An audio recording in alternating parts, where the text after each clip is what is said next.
चलिए तो आज देखेंगे इससे आगे, ठीक है। कल हम लोग देखे थे यहाँ तक, ठीक है, कि कौन सा आम किस में पाया जाता है ना। तो सबसे पहले बात करेंगे आम क्षारकों के रासायनिक अभिक्रिया, यानी कि जब अम्ल और क्षारक आपस में अभिक्रिया करेगा तो अभिक्रिया से क्या होगा उसके बारे में हम लोग जानेंगे, ठीक है। तो इसमें दिया हुआ है कि अम्ल क्षारक विभिन्न पदार्थ के साथ क्रिया करके नए रासायनिक यौगिक बनाते हैं। आइए इन अभिक्रियाओं को विस्तार से समझेंगे। धातु के साथ अभिक्रिया, सबसे पहले किसका अभिक्रिया है?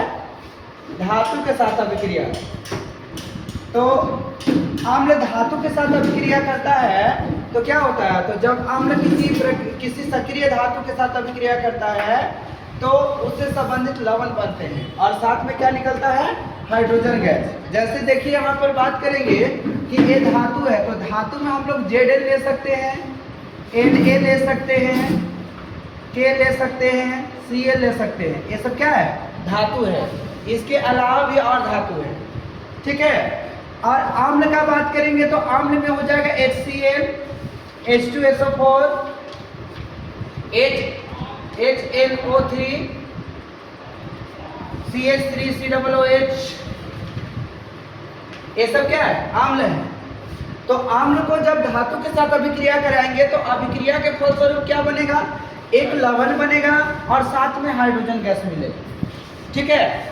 जनरल क्यों से नहीं पूछेगा कि जब धातु अम्ल के साथ अभिक्रिया करता है तो कौन सा गैस निकलता है? Hydrogen gas. तो हाइड्रोजन गैस निकलेगा ना। किसी भी परिस्थिति में जब अम्ल के साथ धातु अभिक्रिया करेगा तो हाइड्रोजन गैस ही निकलेगा, दूसरा कुछ नहीं निकलेगा, ठीक है।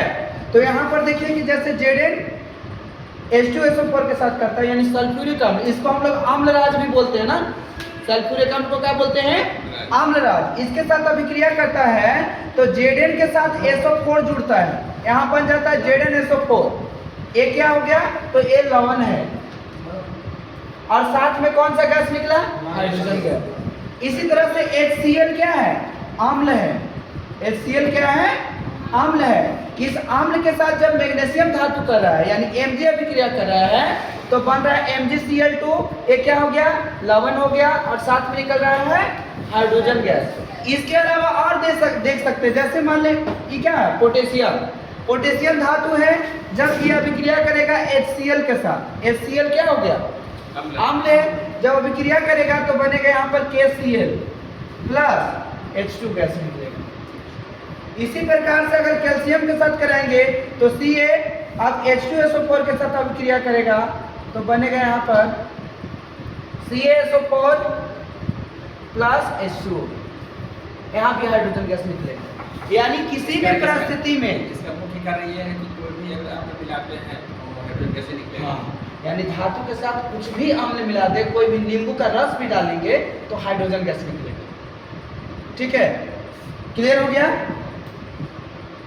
अब यहाँ पर देखिए कि हाइड्रोजन गैस की जांच, तो जांच कैसे करेंगे? अगर मान लेते हैं हमको तो नहीं पता है कि हाइड्रोजन गैस निकल रहा है कि कौन गैस निकल रहा है, उसको जांच करने के लिए क्या है?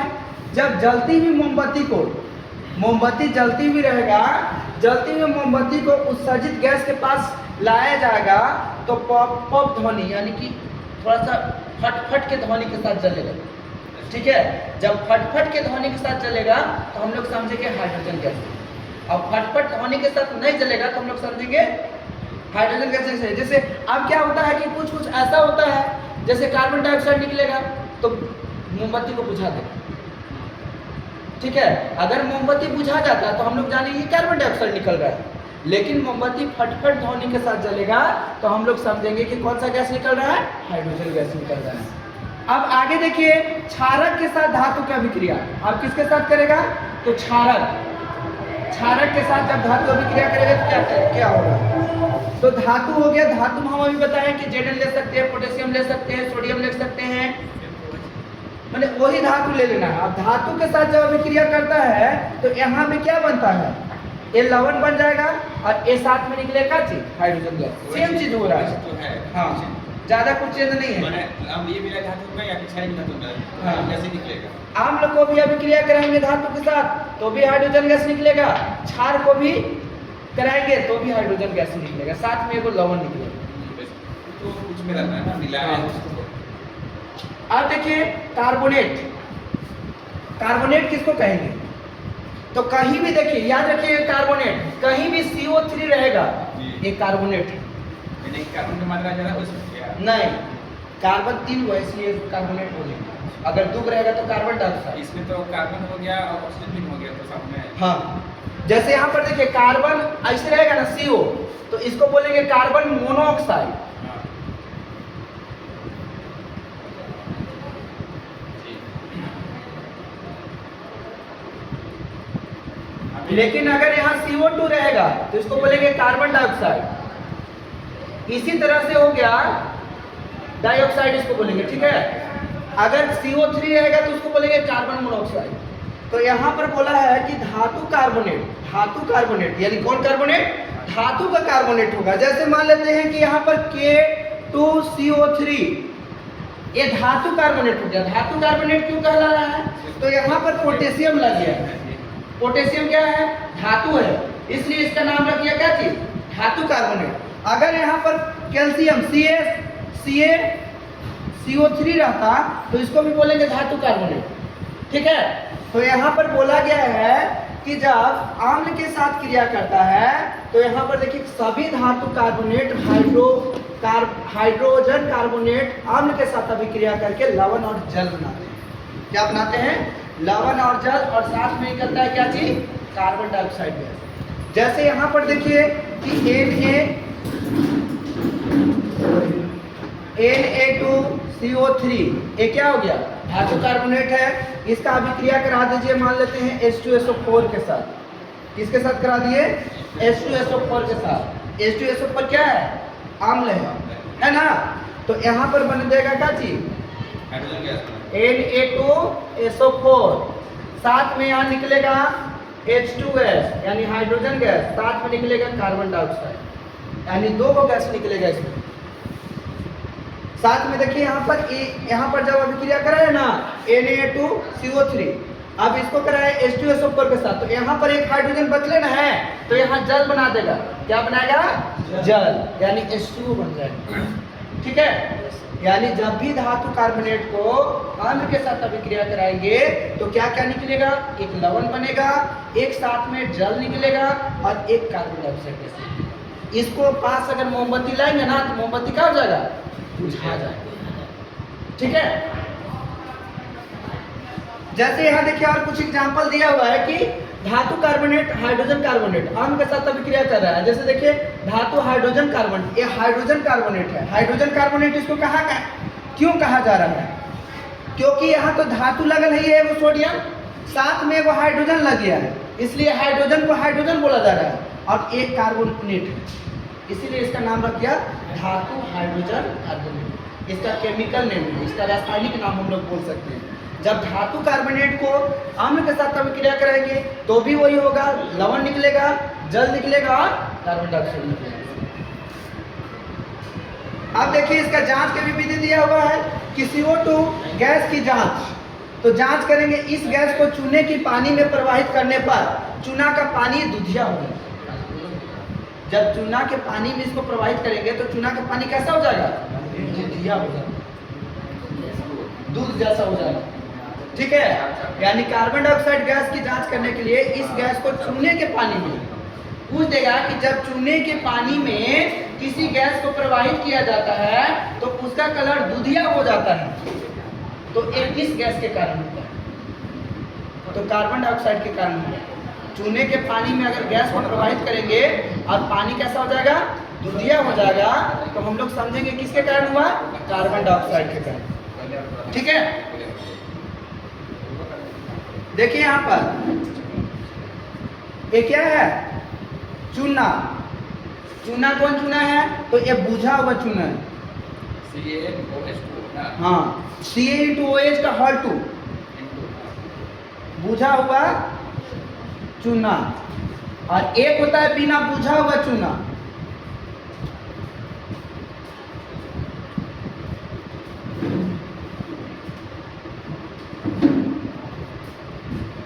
चूना तो देखिए कि हम लोग तो बिना बुझा हुआ चूना जो हम लोग बोरा में लाते हैं ना, वो बिना बुझा हुआ है। अब उसको डाल दिए नाद में और पोंछ दिए तो वो बुझा हुआ चूना हो गया। अच्छा बताइए चूना में क्या होता है? हाँ? चूना में कैल्शियम कार्बोनेट है। तो यहाँ पर देखिए कि CaCaO एक का चीज है, बिना बुझा हुआ चूना। अच्छा बिना अच्छा बुझा देंगे तो क्या बन जाएगा वो? बुझाने के बाद ई बन जाएगा, देखिए, ठीक है, CaOH का हॉल्ट। जैसे देखिए बुझाने के लिए कुछ नहीं करना है, CaO है ना, इसमें जल मिला दीजिए, हाँ H2O। जब H2O मिला देंगे तो क्या हो जाएगा, CaOH का हॉल्ट टूट जाएगा। यही हो गया, बुझा गया, बुझ जाएगा, खत्म हो गया इसका कहानी। और बुझा हुआ चूना का ही प्रयोग हम लोग क्या करते हैं, सफेदी करने में करते हैं ना।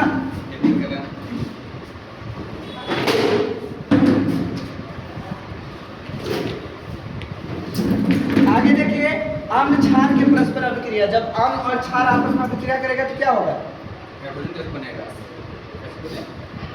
आम्ल क्षार। जब आम्ल और क्षार आपस में अभिक्रिया करेगा तो एक लवण बनेगा और साथ में जल निकलेगा, ठीक है। आम्ल क्षार जैसे मान लेते हैं कोई भी आम्ल ले लीजिए, आम्ल यहाँ पर लिया हुआ है HCl, अब यहाँ पर है सोडियम हाइड्रोक्साइड। दोनों को जब अभिक्रिया कराते हैं तो ये लवण बनता है जिसको हम लोग नमक बोलेंगे, और साथ में क्या निकल रहा है, जल। ये हो जाएगा क्या चीज, सोडियम हाइड्रोक्साइड।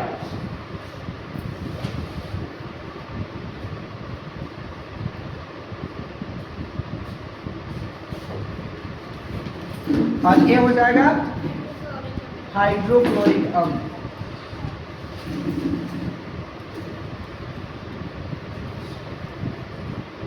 इसी प्रकार से नाइट्रिक है, नाइट्रिक अम्ल को जब अभिक्रिया कराएंगे किसके साथ, KOH के साथ। जैसे इसके अलावा और ले सकते हैं H2SO4 हो गया, H2SO4 क्या है, अम्ल है। अब इसका अभिक्रिया करा दीजिए सोडियम हाइड्रोक्साइड NaOH के साथ, तो अभिक्रिया करने के बाद बनेगा क्या चीज, Na2SO4 प्लस H2O बनेगा, सोडियम सल्फेट, और साथ में निकलेगा क्या चीज, जल। कोई भी ले लीजिए, जैसे मान लेते हैं हमको लेना है KOH, ये क्या है, पोटेशियम हाइड्रोक्साइड, ये क्षार है। इसका अभिक्रिया करा दीजिए HCl के साथ। HCl क्या है, अम्ल है। जब अभिक्रिया करेगा तो बनेगा क्या चीज, KCl प्लस H2O। इसके अलावा कोई भी ले सकते हैं, जैसे मान ले कि और लेना है Mg/OH का होल 2, ये क्या हो गया, क्षारक है। इसका अभिक्रिया करा दीजिए H2SO4 से, HCl से करा सकते हैं, HCl से ही कराते हैं, तो बन जाएगा यहाँ पर क्या चीज, MgCl2 प्लस H2O। जब आम्ल और क्षार को हमेशा कभी भी अभिक्रिया कराएंगे तो एक लवण बनेगा और एक जल बनेगा, ठीक है।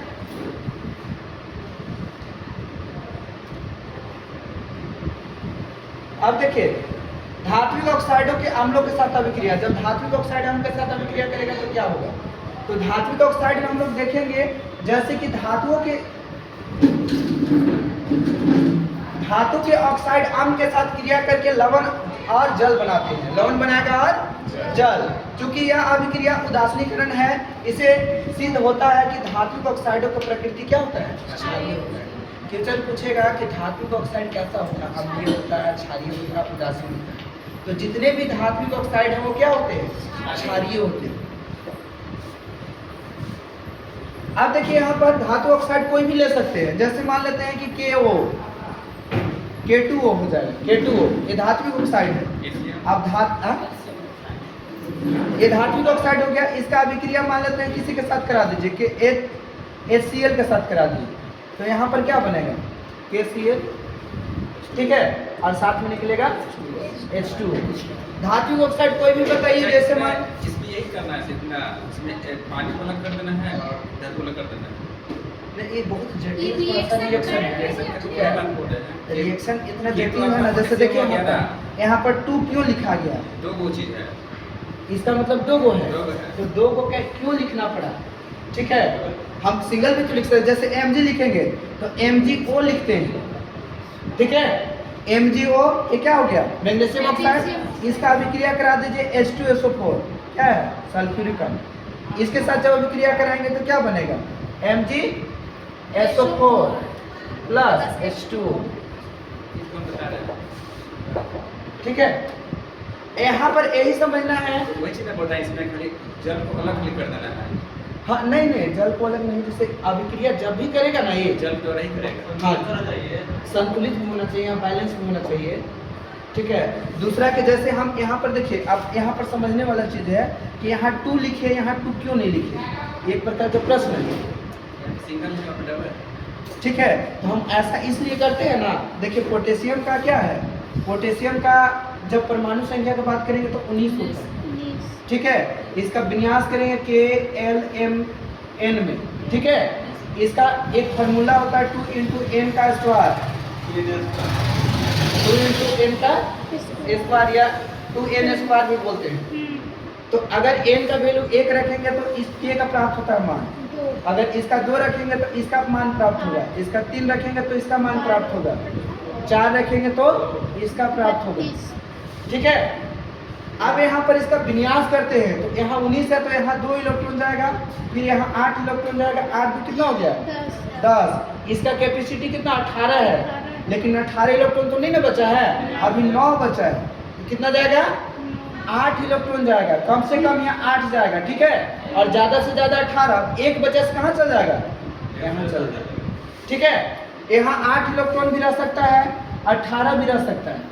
ठीक है, इसके पास 1 इलेक्ट्रॉन है, अब 8 पुराने के लिए कितना इलेक्ट्रॉन लेना है 7 इलेक्ट्रॉन, तो 7 इलेक्ट्रॉन लेने में ज़्यादा ऊर्जा लगेगा, ऊर्जा ज़्यादा खपत होगा, इसलिए 1 इलेक्ट्रॉन को क्या कर देते हैं, डोनेट कर देते, दे देंगे।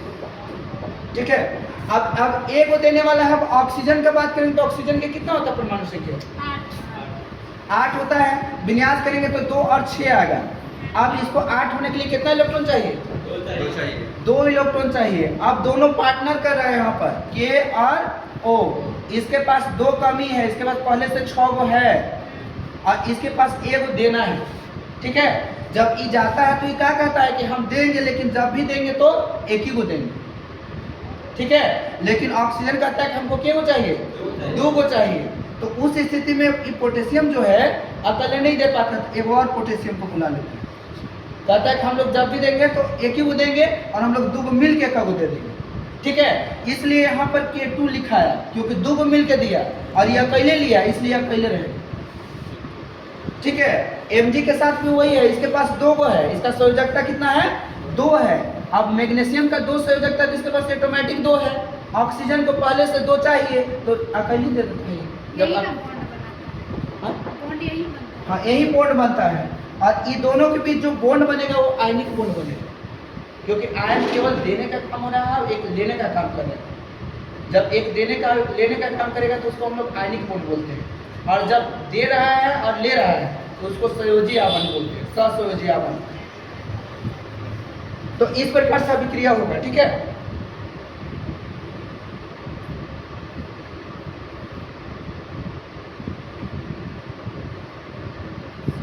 आगे है पीतल एवं तांबे के बर्तन को दही एवं खट्टे पदार्थ क्यों नहीं रखना चाहिए। अभी तुरंत हम लोग पढ़ेंगे धातु आम्ल के साथ अभिक्रिया करेगा तो हाइड्रोजन गैस निकलेगा, साथ में लवण बन जाएगा, तो जहरीला पदार्थ बन जाएगा। ठीक है, तो हमारे सेहत के लिए क्या होगा, हानिकारक होगा। इसलिए हमेशा अम्ल को है ना लोहा वाली बर्तन में रखना चाहिए, कभी नहीं। पीतल में ही नहीं, कोई भी बर्तन लोहा का उसमें रख के हम लोग नहीं खा सकते, खाएंगे तो क्या हो सकता है, हमारी सेहत के लिए नुकसानदायक हो सकता है। पीतल तांबा हो गया, सब बर्तन नहीं रखना, जो भी लोहा का बर्तन है।